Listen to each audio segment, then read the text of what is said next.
फिर से एक यारकर घेऊन आलेला आहे. मी म्हणत नाही 25च्या 25 प्रश्न, टीईटी वालो 30च्या 30 प्रश्न, एमपीसी वाल्यांनो 50च्या 50 असेच असतील. मी कुठं म्हणतोय? आम्ही म्हणतो 12 ते 15 सगळ्याला जमणार आहे. 15च्या पुढचा कार्यक्रम सुरू झाला, हे असाच असणार आहे, निकाल लावणार आहे. Okay boss. 4 नंबर विधेय विस्तार. बर बर बर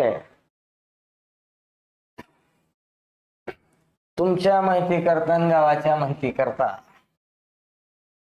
वाक्यातल्या क्रियेची वेळ, वाक्यातल्या क्रियेचं ठिकाण, क्रियेची पद्धत हे जर सांगायला लागला का, क्रियेचं परिमाण, तर त्याला विधेय विस्तार म्हणा. म्हणजे काय?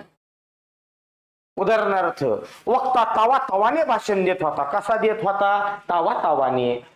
देण्याचे पद्धतीचं बरोबर ना, पद्धत तावा तावाने, ही 100% विधेय विस्तार. इथं कुठे तसलं काय?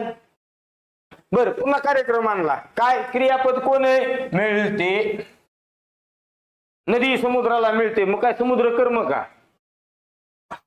परीक्षेत प्रश्न आहे परीक्षाला. आणि मग मला सांगा, मिळते, मिळणारी को आहे ऊर्जा. तुझा विषय हितच संपला. मिळणारी कोण? ऊर्जा. माझ्या हिशोबाने मिळते हे क्रियापद अकर्मक आहे. आणि म्हणून पोरांनो, म्हणून हा शब्द वाक्याचा कर्म नाहीये. बऱ्याच जणांना माझ्या बोलण्यावरनं पाठीमागच्या उत्तराचा थोडा तरी क्ल्यू आला असेल.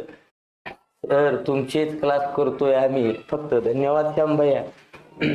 माझ्या बोलण्यावरनं ह्याच्या आधीच्या प्रश्नाला थोडी तरी लिंक मिळालेली असेल. थोडं चार्जिंग राहू द्या कार्यक्रम. बरोबर राहिलाय मग आता एकच.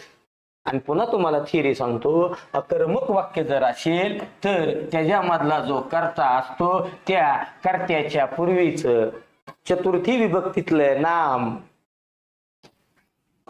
विधानपूरक असते. पर्याय क्रमांक 3 योग्य उत्तर आहे.